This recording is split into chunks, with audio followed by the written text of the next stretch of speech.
Now, jot this down. Also give yourself a chance to change.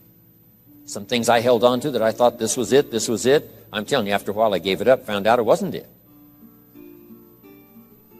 So give yourself a chance to change. Refine your philosophy. Refine your direction. If you'll give yourself a chance to do that, here's what will happen down the road a ways. A new door will open that you haven't discovered before. Give yourself a chance to change. Reevaluate.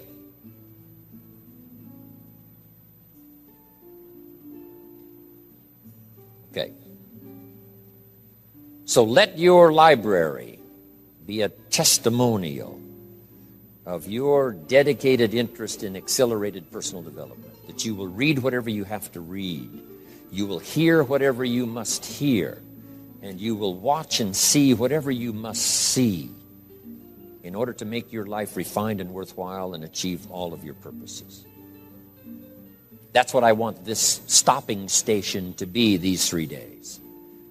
Just to come here and sit for a while and listen and ponder and take notes and work hard and see if you can't absorb, get all that you possibly can here so that it will start to refine your life even before you get on an airplane and fly back to wherever you came from, before you get in your car and drive away. What we share with you here, with whatever, all the rest that you've learned, this will be a catalyst to start a process even before you get home that'll start working for you. Some of you are going to set some goals. We're going to do the workshop tomorrow, designing the next 10 years. Hopefully you'll come up with some new promises, some new objectives, some new ideas. And by the time we're finished here, these 2-3 days, I'm telling you, you'll see yourself able to accomplish 2 times, 3 times, 5 times more than you ever thought was possible, which will make this cost of this seminar a small price to pay. And hopefully it'll make the time you spent here small price to pay compared to making this an investment in your future, in what will flow in terms of money and income and return and reward and respect and dignity and accolades, trophies, all the stuff that can be yours. A marriage that lasts forever, a friendship that nourishes you forever, things that you'll find that you'll keep and treasure for a lifetime. Hopefully this is one of those weekends. It takes a lot of effort to learn. It takes a lot of effort to grow. It takes a lot of effort to decide and debate. But jot this down. It's all worth the price. Whatever stimulates you to think, whatever stimulates you to wonder, whatever stimulates you to react or even to debate, even if you hear something you say, well, that's not right. See, that's still valuable. It means you're awake. It means you're alert. It means you're alive. It means your mind is ready to take on something, whether it's agreeable or not agreeable. Something right, something wrong. Who cares what it is? We've got to listen to a variety of voices. And some are going to come from the left and some are going to come from the right. And some are going to come from mysterious sources. And some will try to entice you with all kinds of stuff. But that's okay. Just so you're alive and alert and awake, ready to process anything that comes your way. Take the best of it and make it beneficial for you, so that tomorrow you walk with a stronger step. Next month you see a clearer vision. And a month from now, the purpose for your life is multiplied by 2, 3, 5. That's what I want to create here. So, now, to hurry and get through, because we have so many subjects to cover, let's cover now some other things under personal development. Here's one that's important as you read and as you listen and as you study and as you grow and as you take notes and as you fill up your journal. And then try to work on the ideas to make yourself valuable in the marketplace. Here's something to remember under personal development, some things I had to learn. First, steps to success. First of all, you need good ideas. Just decide right now you're going to accelerate your plan for collecting good ideas.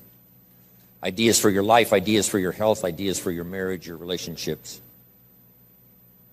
Ideas that stimulate. One idea sometimes leads to the next, needs to the next. And the 4 or 5 ideas in the future that really thrust acceleration into your life, you couldn't have gotten unless you went through the first one and the second one and the third one. Next, you need good plans. So we're going to talk about time management and Game plans tomorrow. Need a good health plan. Traveling around the world, you can imagine the kind of health plan I have to have. If I didn't have a superb, extreme, got to underline the word extreme, if I didn't have a superb, extreme health plan, do you think I could travel all over the world? People look at my calendar and say, impossible. I'm the only one that can do it. Everyone else is too young. Incredible. But I've got to be extremely healthy. I can't let up at all in terms of diet and nutrition, exercise, all that stuff in order to stay healthy. So a good health plan, a good family plan. Here's a good one, a good marriage plan. Some people just go along married with their fingers crossed. You've got to have a better plan than that. Some are whistling in the dark, hoping everything will work out. Not a good plan. You need a good plan for how to use the day. We'll talk about that tomorrow. Best kept secret of the rich, how to use your time. A good plan to meet the right people over the right amount of time to stimulate your life. You need a game plan for lifestyle. We'll talk about that later. So to succeed, we need good ideas and good plans. Here's the next. We have to learn to handle the passing of time. Because all of this takes time to learn, to grow, to change. Getting through the seasons takes time. The spring has a certain amount of time. The summer has time. The harvest has time. The winter has time. Learning to handle the passing of time. Jot this down if you're involved in business. You've got to give your project time. You've got to give your people time. Give people a chance to learn, chance to grow, chance to change. One of the great requirements, especially in such an industrialized, busy, mad, dashing society, and that is to have people patience. First, we exercise it with our children and our family. Getting people to work together, got to have patience, even with your family. If you're involved with independent people, it's a challenge. It's like herding cats, trying to get them to work together. Herding sheep is easy. They very quickly get going the same direction. But try herding cats. It's like your children. Different ages and different personalities and different opinions. To get the family all going the same direction, kind of working together to make things work, I'm telling you, it is a challenge. But if you'll have some patience, you can do it. Now, here's the big one, to have patience with yourself. Give yourself time to learn. Give yourself time to understand good ideas. Give yourself time to make changes and then grow into those changes. Give yourself time to refine your personality to fit the business, whatever business you're engaged in. In some, you may have to speak up a little stronger. In some, you may have to calm down just a little bit more. Just learn to refine your personality and your temperament to suit. All of us can do that, but it takes time. Have patience with yourself. We had to do that from the beginning. Learning to tie the shoestrings of your shoes. If you tried a couple of times and says, I'll never learn this, it's over. Say, no, you can't go through life with your shoes untied. Come on. Some people, maybe it happens for them a little quicker than others. Some people get the hang of it almost overnight. Someone else, it takes a little longer. If it takes you a little longer, have patience with yourself. Because patience has its own reward. Patience is a virtue of the extraordinary kind. We have to have patience with our employers. We have to have patience with government officials. You've got to have patience with IRS. You've got to have patience with the Army. You've got to have patience with the FBI. Here's a good thing to remember while you're exercising patience. Usually enough good people will finally make it right. You just got to jot that down. Usually enough good people will finally make it right.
make it right. Not everyone in the community is going to toe the line and do the moral thing. But let me tell you what, most will. That's how we create a society that we can live in. Most will. Every teenager will not obey all the rules and regulations and live a model life. Not everyone will, but jot this down. Most will. Enough will. When the good Lord recruited 12, not every disciple, not every one of the 12, but it was enough of the 12 to start a movement that's lasted for 2,000 years. Not everyone, but enough will. There's only been a couple of exceptions to that rule. One was the story of Sodom and Gomorrah. God was going to destroy Sodom and Gomorrah for their evil ways. Abraham had a friend that lived there. And Abraham implored and said, God, if I can go to Sodom and Gomorrah and find 50 righteous people, will you spare the city? And God said, Abraham, you've been such an excellent friend of mine. Yes, I'll spare the city if you can find 50. So he searches the city, can't find 50 good people. Comes back and says, Lord, would you take 40? God says, Abraham, for you, come on, I'll do it. If you can find 40. So he searches for 40, can't find 40. And he comes back and says, would you take 30? Good Lord says, Abraham, only for you will I reduce it to 30. Can't find 30. Can't find 20. Abraham said, this is my last request. Would you take 10? God said, only for you, Abraham. So he went searching for 10. And you know the story, right? Couldn't find 10. That's the exception to the rule. So he said, Abraham, get your friend Lot and his family out of there because the end has come. But that's the exception to the rule. So jot down the general rule.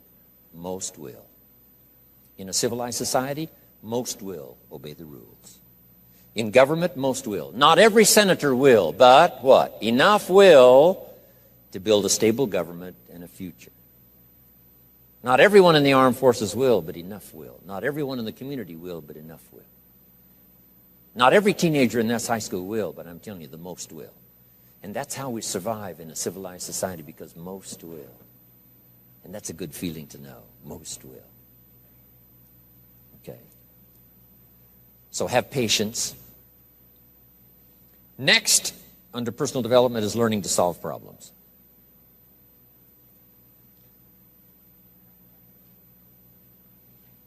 By the way, having patience with the seasons takes time to develop the crop. You can't plant the seed, dig around it in a few days saying, where is it, where is it? And you can't really help. All you can do is nourish. Some people plant in the spring, leave in the summer. Just haven't got the patience to last. So next comes solving problems. Business problems, family problems, personal problems, financial problems, emotional problems. There's all kinds. Here's a good idea I found in solving problems. Every once in a while you've got to, haven't got it here.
I can just describe it for you. Take a piece of paper, put a line down the center of the paper, and on the left side, describe the problem. So just jot that down.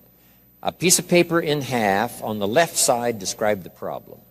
Sometimes it's a good idea to take a problem out of your head and put it on paper.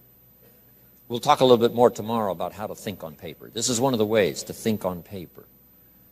Our mind usually is too busy sometimes to sort things out. So if you take it out of your mind, put it on paper, what is the problem?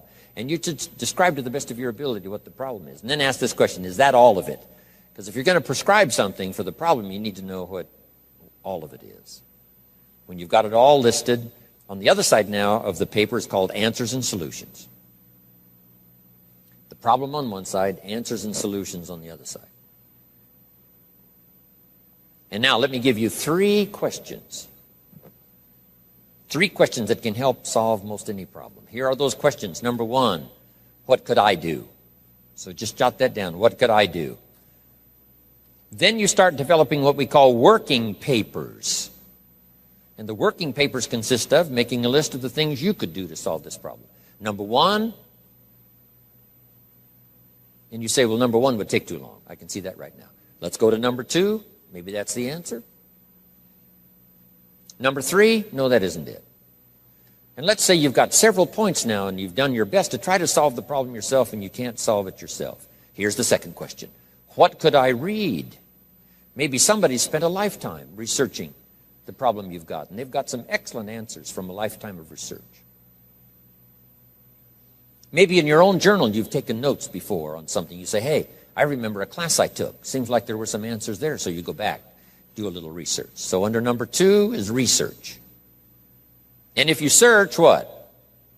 You will find. If you research, you will find. Search and research.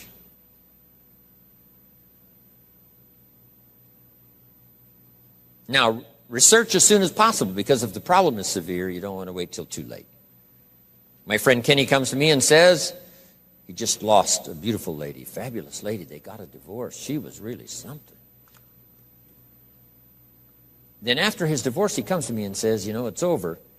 But he says, you know, something strange. He said, I found a book in my own library that I think would have saved my marriage if I had read it before my divorce.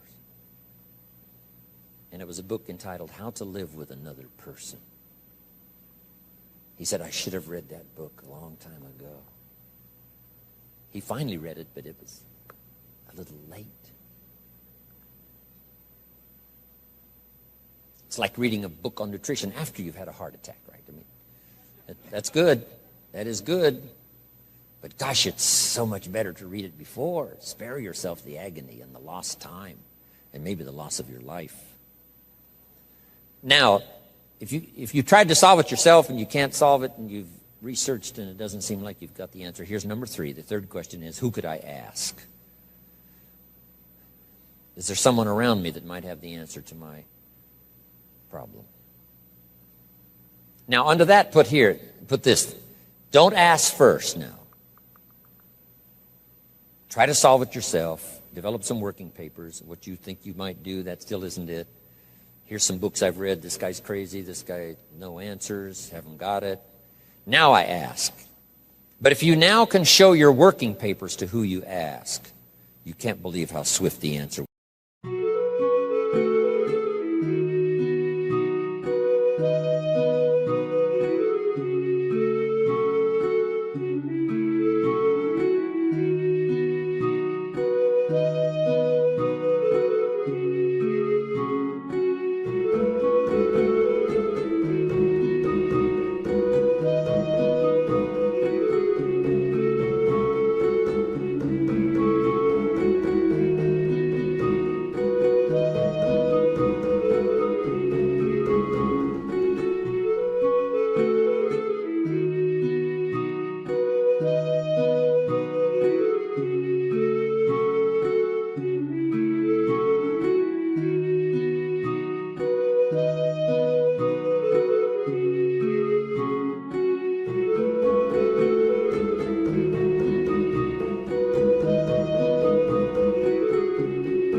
All of us have heard this, but let's remind ourselves one more time and put it in your notes.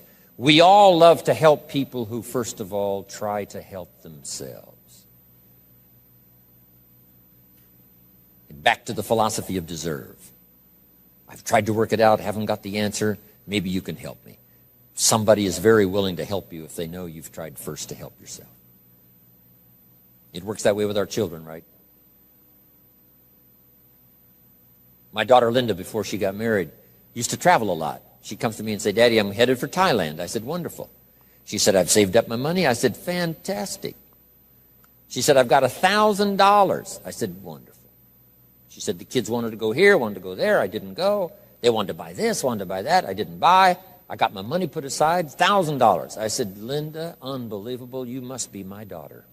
That's fantastic. Now, she said, to make the trip, I only need a couple of thousand more. An easy 2,000, right? But she knew she couldn't get the whole 3.